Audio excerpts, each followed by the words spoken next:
Okay, so let's get right into it. You know how for so many people their birthday is like the biggest day of the year? But what if that's not you? What if all the balloons, the cake, the whole happy birthday spotlight thing feels more like a chore than a party? So if you're over there nodding along right now, guess what? You are so not alone.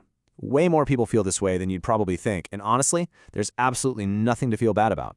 Yeah, in fact, let's just get this out of the way right now. If you're someone who kind of shrugs off your birthday, it absolutely doesn't mean you're cold or ungrateful. Not at all.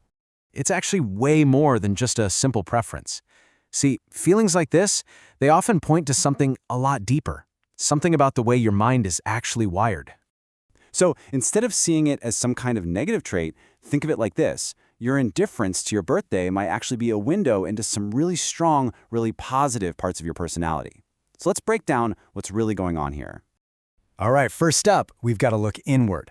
A lot of the reasons for this start right inside your own head, with how you see yourself and what you truly value, totally separate from all the noise of the outside world. So, what's the first big reason? Well, it's pretty simple, actually. You probably just don't depend on outside validation. You know how some people live for that flood of birthday messages and posts? For you, your self-worth just isn't tied to one single day of praise.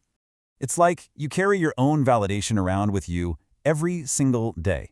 Your confidence, it comes from what you've accomplished, from who you are, and from your own opinion of yourself, not from a date on the calendar. Psychologists actually have a name for this. They call it an internal locus of control. And this really gets to the heart of it, right? Your sense of worth comes from within. It's self-sustained. It's this constant thing, not some battery that needs to be recharged once a year by everybody else. And building on that point, for you, your birthday might be less about a party and more about, well, reflection. It's a chance to just quietly check in with yourself. Think about where you've been, how you're doing, and where you're headed. It's way more about personal growth than a public party. Okay, so we've talked about the whole inner world thing. But of course, we don't live in a bubble, right? What about the outside world? Well, that brings us to the whole pressure of the social spotlight. I mean, birthdays kind of come with a script, don't they? You're supposed to be super happy, you're supposed to celebrate, you're supposed to reply to every single message. And for some of us, that pressure to perform just feels, well, fake. And honestly, it's exhausting. And that feeling of obligation can be so overwhelming. It can feel like a job, right? It's just such a huge contrast to those quiet, natural moments of joy that you probably prefer over some big manufactured celebration. And here's a big one, not being big on being the center of attention. And listen, this isn't about being shy or insecure.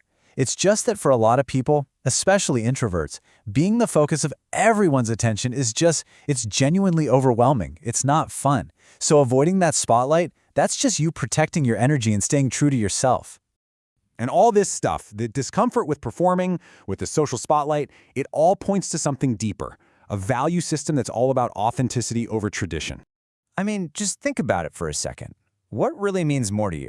100 generic happy birthday posts on social media, or one really deep, meaningful conversation with a close friend on some random Tuesday? If you're picking the conversation, and I bet you are, it's because you care way more about real connection than just going through the motions. And that's the whole key, isn't it? It's about valuing authenticity over routine celebrations. You're not looking for empty gestures. You want real, genuine connection. And that's something you just can't schedule or force into happening just because it's a certain day of the year. And there's another piece to this puzzle. Some people just manage their emotions in their own way. They prefer to stay on an even keel, They kind of avoid those huge emotional highs and lows, even the happy ones. So keeping the day simple and low-key helps them stay calm and centered. And for them, that's way more valuable than a huge burst of excitement. So when you put all this together, what do you get? Well, it's definitely not a flaw. Far from it. This whole perspective on birthdays is actually a huge sign of strength and self-awareness. So if you're someone who doesn't make a big deal out of your birthday, and you've been relating to all of this, it absolutely does not mean there's something wrong with you. Actually, it's the opposite. It probably points to you having a really well-developed and grounded character. Yeah, your whole low-key approach probably means you value some amazing things. Things like independence, self-reflection, and emotional stability. You're independent because you're grounded in who you are. You're self-reflective because you're in tune with your own journey. And you value emotional stability, which, let's be honest, is a massive sign of maturity. And really, that's the biggest takeaway here. You might just understand yourself better than you think. Those feelings you have about your birthday, they're not random. They're a direct reflection of a deep understanding of who you are and what really, truly matters to you. So, if any of this stuff hit home for you, and you enjoy content like this that helps you figure out the fascinating ways your own mind works, then definitely make sure you subscribe. Because you never know what will break down next that might reveal something new about yourself.